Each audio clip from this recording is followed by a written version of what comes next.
안녕하세요. 해피찰랑 애니입니다. 오늘은 제가 오랜만에 읽고 싶은 책, 여러분들께 낭독해주고 싶은 책 들고 나왔습니다.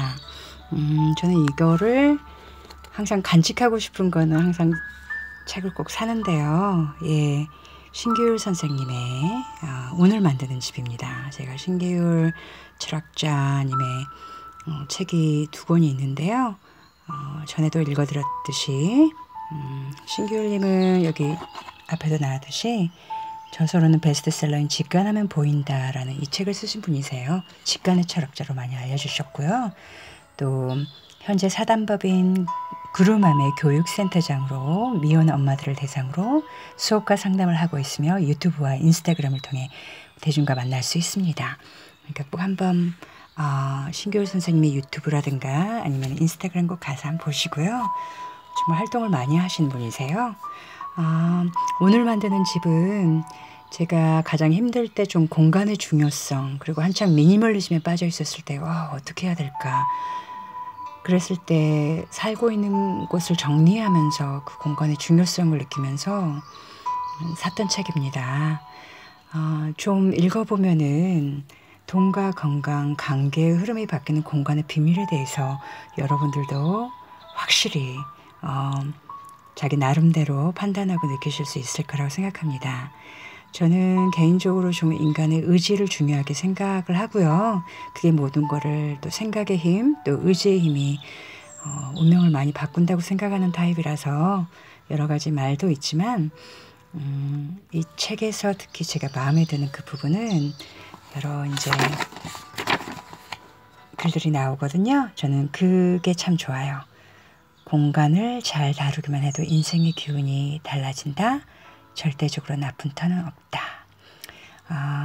또 제가 또 읽어드리고 싶은 거는 또 집의 크기와 운은 비례하지 않는다. 제가 작은 집에 살고 있기 때문에 뭐 아주 그렇게 작은 집은 아니지만 어쨌든 집의 크기와 운은 비례하지 않는다라는 이 부분도 있어요. 그래서 이렇게 한 짧지만 약 3장 정도를 3개의 장을 한번 제가 좋아하는 부분을 한번 여러분들께 낭독해 드리겠습니다. 첫 번째, 절대적으로 나쁜 터는 없다. 이 부분을 한번 낭독해 볼게요. 먼저 제가 좀 힘들어서 이렇게 바닥에 누워서 엎드려서 한번 좀 책을 읽어보겠습니다. 준비되셨나요? 자, 여기다 기대 놓고 제가 좋아하는 아주 보면 기분이 좋아지는 베개, 웃고 있는 이 베개, 피치 베개 배경으로 한번 읽어보겠습니다. 절대적으로 나쁜 터는 없다라고 하는 제목입니다. 여러분들께 한번 낭독해 드릴게요. 이 집에 온 뒤부터 되는 일이 없어요. 아무래도 집에 문제가 있는 것 같은데 선생님이 자주 둘러주시면 안 될까요? 초로에 접어든 남자의 얼굴에는 피곤함과 불안감이 짙게 배어 있었다. 혈색이 좋았던 얼굴은 몇 년 새 반쪽이 됐고 흰머리도 확연히 늘어나 있었다.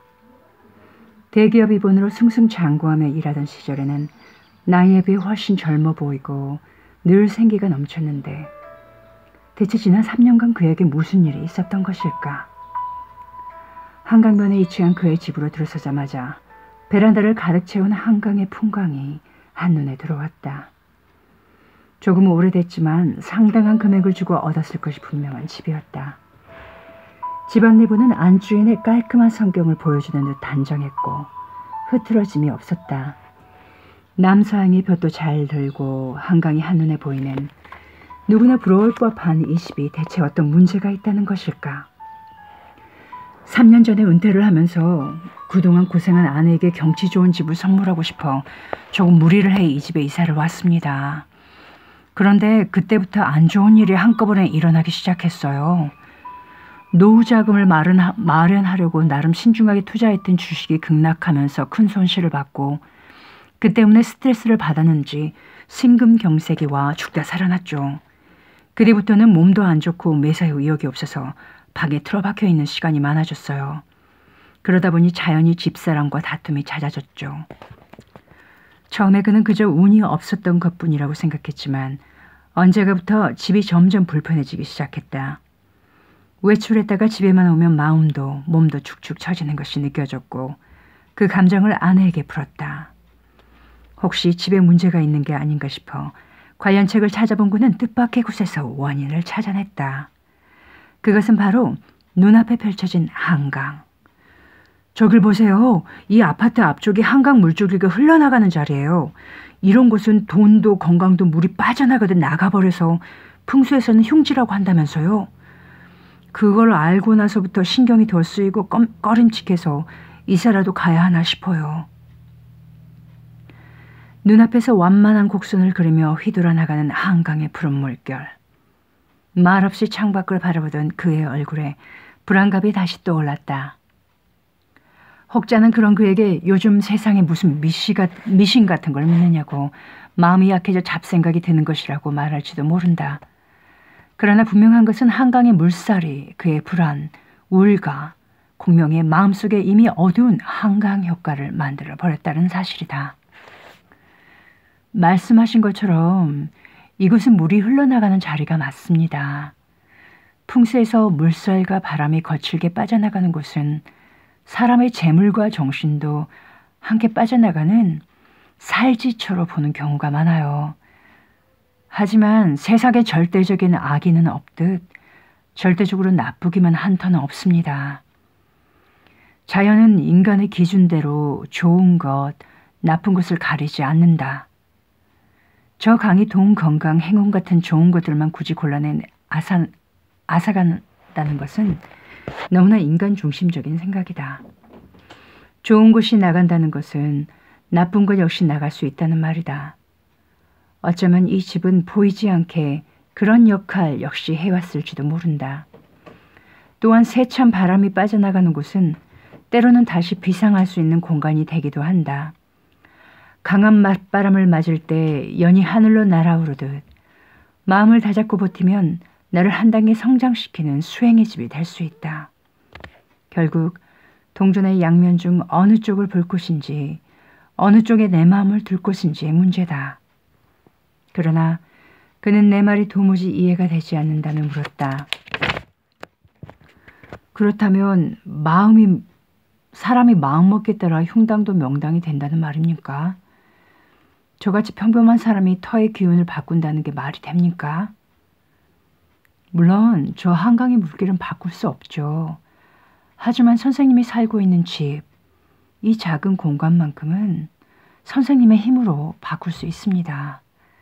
그걸 아셔야 이 집의 근본적인 문제를 해결할 수 있어요. 외부 환경이 미치는 영향은 생각만큼 크지 않을 수도 있습니다. 그는 창너머의 강의 시선을 빼앗긴 나머지 더 중요한 부분을 놓치고 있었다. 바로 그가 발 딛고 매일 먹고 숨쉬며 살고 있는 집이 사람의 생기를 잃어가고 있다는 사실이다. 그의 집은 깔끔했지만 왠지 온기가 느껴지지 않았다. 부부가 대화할 만한 공간은 식탁이 전부였다. 각방을 쓴 지 조금 된 듯 서재 한쪽 구석에 급하게 개어놓은 듯한 이부자리가 보였고 묘하게 어수선했다. 방 안 전체에 무겁게 내려앉은 공기는 단지 창이 쳐진 암막 커튼 때문만은 아닌 듯했다.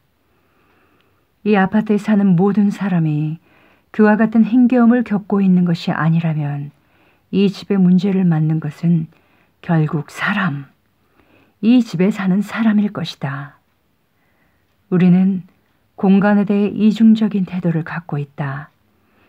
풍수를 믿는 그처럼 많은 사람이 공간이 가진 힘과 영향력을 절대화하고 수동적으로 받아들인다. 이는 왕우장상의 터는 따로 있고 바뀌지 않는다라는 생각으로 흐르기 쉽다. 가구 세도가들이 왕릉 주변에 사람이 살지 못하게 하고 좋은 터를 찾기 위해 전국의 산천을 들쑤시고 다닌 것도 이 때문이다. 요즘에도 많은 사람이 사옥이나 중요한 건물을 지을 때 풍수 전문가에게 조언을 구하곤 한다. 가장 잘 알려진 예가 SK 사옥이다. 최태원 회장이 취임한 지 1년쯤 되었을 때 완공된 서린동 SK 사옥은 신령한 거북이가 물을 마시는 형상인 영구 음수영토로 유명하다. 이런 곳에 자리 잡으면 거북이처럼 장수를 누리고 부귀를 누릴 수 있다고 알려져 있다. 건물 안에도 거북이를 형상화하는 문양들을 배치해 이 건물의 풍수적 상징성을 더욱 강조했다. 그 덕분인지 SK 주가는 상장 후 지금까지 10배 넘게 성장했고 사세도 크게 확장됐다. 그러나 이런 대단한 명당도 다가오는 불행을 완전히 막을 수는 없었던 모양이다. 회장이 여러 번 구속되고 스캔들에 휩싸이는 등 풍파 역시 끊이지 않았다. 좋은 일만 일어나야 할 대표적인 명당에서 왜 이런 반용 반복의 사건이 번갈아 일어난 것일까? 구전에서 말하는 명당은 그것을 차지하는 순간 모든 게 결정지어질 것 같지만 실상은 그렇지 않다. 터의 힘을 발현시키기 위해서는 사람 역시 그 공간에 맞는 행동과 생각을 해야 한다. 아무리 땅이 좋아도 기온과 습도 등 또 다른 조건이 맞지 않으면 싹을 틔울 수 없는 것과 같은 이치다. 대부분의 사람들은 집터, 입지 등 조금 더 거시적인 영역에서 공간을 대할 때 의존적이고 기복적인 모습을 보인다. 하지만 나와 가족이 살고 있는 집안을 대할 때는 정반대의 모습을 보인다. 일단 공간이 그 자체로 에너지와 생명력을 가졌다는 명제는 사라진다. 우리에게 집은 그저 깔끔하게 관리하고 잘 먹고 잘 쉬는 공간. 이왕이면 트렌드에 뒤처지지 않게 가끔씩 인테리어를 바꿔줄 대상일 뿐이다.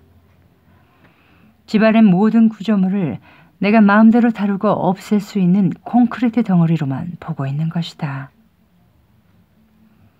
자연이 만들어낸 터의 기운과 생명력을 인정한다면 인간이 만든 집이라는 또 다른 형태의 자연도 살아있는 생물처럼 자신만의 기운과 힘을 가질 수 있다고 보는 게 타당하지 않을까.